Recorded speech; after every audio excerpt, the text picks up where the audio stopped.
भिवानी में आज स्थानीय घंटाघर चौक स्थित मार्केट में आज संत समाज व विश्व हिंदू परिषद के आह्वान पर हिंदू महापंचायत बुलाई गई। जूनागढ़ के महंत अशोक गिरी महाराज ने कहा कि भिवानी की जो छोटी काशी है उसमें लगातार अवैध धर्मांतरण लगातार बढ़ता जा रहा है। हमारे भोले भाले हिंदुओं को बहला फुसला कर प्रलोभन देकर बदला जा रहा है। इसी को लेकर ज्ञापन भी सौंपा। उन्होंने आगे बताया कि गत दिनों भिवानी में गोमांस और गौ से अवशेष मिले थे, जिससे हिंदुओं की भावनाएं आहत हुई थी। हम सबको पता है कि गोमांस का सेवन कौन करता है। हाथ के कारीगरों की चिंता व्यक्त की, इनको आगे बढ़ाने का विचार रखा और युवाओं को स्वावलंबी बनाने की बात रखी है। ऐसे अनेक वक्ताओं ने स्थानीय मुद्दों पर अपने अपने विचार रखे गए। भिवानी से खबर सूत्र के लिए अभिषेक ठाकुर की रिपोर्ट। प्रयास है, ये पहली बार हुआ है कि साधु संतों ने जो समाज में कुछ कुरीतियां आ गई, कोई विपत्ति आ गई, उसके समाधान के लिए साधु संत आगे आए हैं भिवानी के अंदर और उन्होंने इस महापंचायत का आयोजन किया है। हम तो इस महापंचायत को देखने के लिए, सुनने के लिए आए थे महाराज जी के पास। तो यहाँ के पता चला कि जो भिवानी शहर के अंदर है ना, जनसंख्या का असंतुलन शुरू हो गया है, व्यापार के अंदर भी और दूसरे हाथ के जो काम थे उनमें भी। जो लोग स्थानीय लोग थे जो काम अपना हाथ का कर रहे थे, उनको बड़ी दिक्कतें आ रही है। उन्होंने महाराज जी को बताया होगा ये दिक्कतें ऐसी आ रही है। भाई साहब, एक कद बटन का काम करने वाला एक रोहित नाम का लड़का है जो टेलर का और कद बटन का काम करता है। उसकी दुकान पे जाके 23 तारीख को कुछ विधर्मियों ने जो उसके समानांतर कार्य कर रहे थे सिलाई का, उसकी दुकान पे जाके उसको जान से मारने की धमकी दी और कहा कि तेरे परिवार को काट देंगे। इस बात के दो गवाह भी थे वहाँ पे जो अन्य कारीगर काम करवाने के लिए आए थे। उन्होंने ये बात बताई कि अभी इस लड़के के साथ ये ज्यादती हो रही है और ये 2-3 बार पहले भी कर चुके हैं। तो इसको लेकर के कोई आप सभी लोग मिलकर के इस विषय को लेकर के अधिकारियों को सभी टेलर और हमारे जैसे कुछ समाज सेवी लोग थाना शहर में गए थे। 2-3 दिन तक वहाँ पे एप्लीकेशन की चर्चा होती रही। लास्ट में एसपी महोदय के हस्तक्षेप से और थाना शहर भिवानी के जो थाना अध्यक्ष थे उनके सहयोग से ये मामला तो सुलझ गया। उन्होंने बड़े मामले को गंभीरता से लिया एसपी साहब ने और समझा कि भाई ये आगे जाके बड़ी चिंगारी बढ़ सकती है, तो उसका एक बार तो समाधान कर दिया गया है। लेकिन ये कोई स्थायी समाधान नहीं हुआ है। भविष्य में इस टाइप की दिक्कतें फिर आएंगी।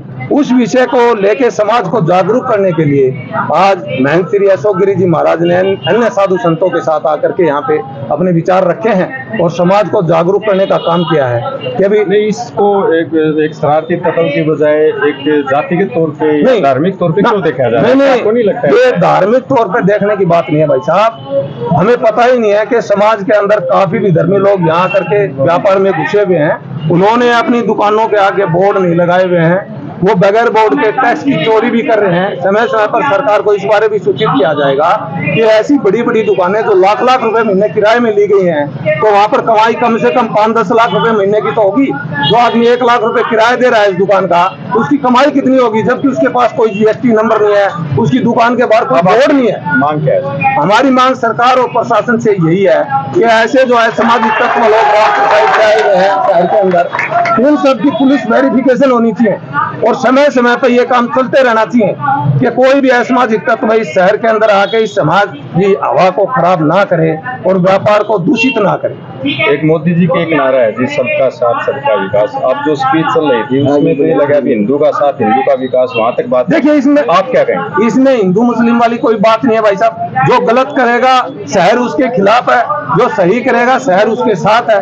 इसमें हिंदू मुस्लिम का तो कोई मामला ही नहीं है। आइडियोलॉजी जो मोदी साहब की है, कहीं से अलग इतरों की बातचीत तो नहीं लगेगी? नहीं, वो सबका साथ सबका विकास वाली बात इसमें नहीं है। वो राजनीतिक लोगों का काम होता है। हम राजनीति के आदमी नहीं है, हम संगठन के आदमी है, हम समाज के आदमी है। हमने राजनीति नहीं करनी है। सबका साथ सबका विकास हमारे काम का नहीं है। वो बीजेपी का नारा है, बीजेपी उस पर चले करे, हमें क्या अर्थ है? हमें कोई अर्थ नहीं है।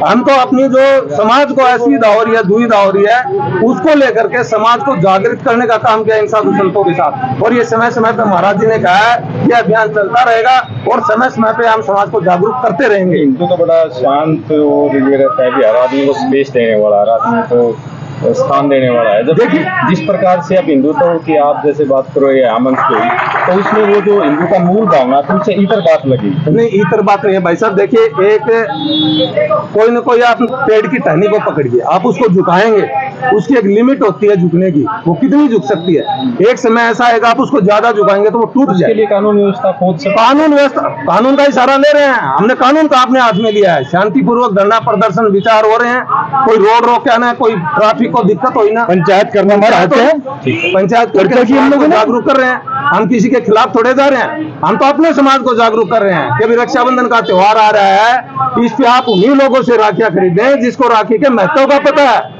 कि राखी बहन भाई के हाथ में बांधी जाती है और उनका रिश्ता क्या होता है। उन्हीं लोगों से राखियां खरीदो, जिसको महत्व पता ही नहीं है उससे राखियां क्यों खरीदते हैं। हमारा सिर्फ इतना ही कहना है। ठीक है, जय श्री राम। सनातन संस्कृति में विघटन न हो, बाहरी धर्म का पर्व मना रहे। कोई भी बाहर का व्यक्ति यहाँ आकर हमारे व्यक्ति व काम व्यापार को ठप करता है तो बहुत बड़ी घटना है। ये कुछ मात्रा में आते हैं तो बहुत बड़ी घटना। कोरोना बीमारी इतनी बड़ी बीमारी है कि जनसंख्या घटता बढ़ता है तो उस संस्कृति को, उस राष्ट्र को कहीं ना कहीं बहुत बड़ा खतरा है। आप अगर देखेंगे विश्व के बहुत से देश हैं, चाहे ये कुछ बहुत मात्रा में हुए हैं, 72 देश इनके हो चुके हैं। तो कहीं ना कहीं हमारे जो आज पंचायत का निर्णय है कि यहाँ पर इतने लोग आ चुके हैं जिनका कोई आधार कार्ड नहीं है, अगर है तो वो किसी भी हिंदू नाम से रह रहे हैं, दुकान में उनके बोर्ड नहीं है।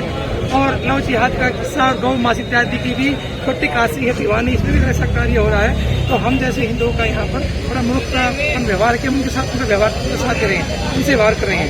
तो पंचायत का फैसला आगे चलती रहेगी कि जागो, पहले काम अपने हाथ का काम उसी को जो अपना यहाँ पे मूल निवासी है उसको काम है नहीं, और बाहर के लोग आ गए हैं। यहाँ से 12,000 मजदूर बिना काम के हो गए। सर, कोई भी व्यक्ति कानून के दायरे में आके कहीं भी काम कर सकता है, ऐसे में ऐतराज क्यों? अगर हमारा व्यक्ति जो यहाँ काम कर रहा है उसको काम से निकाल दिया जा रहा है किसी स्टोक में, कानून का था 500 रुपये में, तो नाम छुपा रहे हैं। तो कोई अशोक बना, कोई विनोद बना, कोई राकेश बना है, तो कानून तो पूरा निभाए ना। क्या जरूरी है भाई हमारे व्यापारी एक व्यक्ति या 5 क्या है, कानून के तहत ही कार्रवाई। सर, ये तो मार्केट का नियम है, जो भी सस्ता उपलब्ध कराएगा वो लेगा। ये तो पूरी दुनिया में वर्ल्ड वाइड इकोनॉमी ही इसी आधार पे चलती है, तो हम इस प्रकार की इकोनॉमी को कैसे कर सकते हैं? सस्ता का भाव ही नहीं है, वो केवल अपना अरे तो खानी अरे तो अपने तो बनाने, अपने को बिठाना है, उसके बाद वो नया कर देंगे। एक पॉलिसी है, किसी को बिठाने के लिए पहले कुछ मार खाओ फिर उसको खत्म कर दो, एक पॉलिसी है। देख सर, आपने अभी स्पीच दी तो मोदी जी का जो कहना है अभी जो है मोदी जी का पॉलिटिशियन से है, हमारा साथ विषय है, हम अपने साथ से बात करें। मोदी को किसी पॉलिटिशियन में ना पंचायत को तनाव से लेकर भी जोड़ रहे हैं। तो भाई देखो, आपके मैडम से बाबा जी हूँ, मैं खुला लड़ना नहीं, मैं खुद राजा हूँ, मेरे मठ की प्रतिष्ठा और मैं श्री महंत चुना खड़ेगा जिसके अंदर 35 लाख का सन्यासी है, उसका एक मोटा श्री महंत शिव अवस्था में जरूर वोट देने की, लेकिन अपना राष्ट्र चुनने की, अपना संस्कृति की और अपने जो अस्तित्व की बातें करने की। महात्मा का कराम है, मठ जो हम मठ मंदिर हैं वो अपने प्रचार के लिए मुक्त हैं, हमें किसी से भी कोई जरूरत नहीं है। अगर हमारी जो हमारी प्रवृत्ति है वही लिप्त हो रही है, कि हमने देखा है, आप यहाँ देखा, हमने देखा है बरेली में, हमारे बंदाइयों में जो हमारे बड़े बड़े आश्रम थे, आज वहाँ पर चारों तरफ से घेर लिया गया। वो घटना यहाँ ना घटे, इसके लिए सचेत किया जाता है। सर, आपने कहा कि भी चुनाव आप नहीं लड़ेंगे, पार्टी यदि आप पे विश्वास जताती है तो वो बहुत से लोग लड़ेंगे। ठीक है।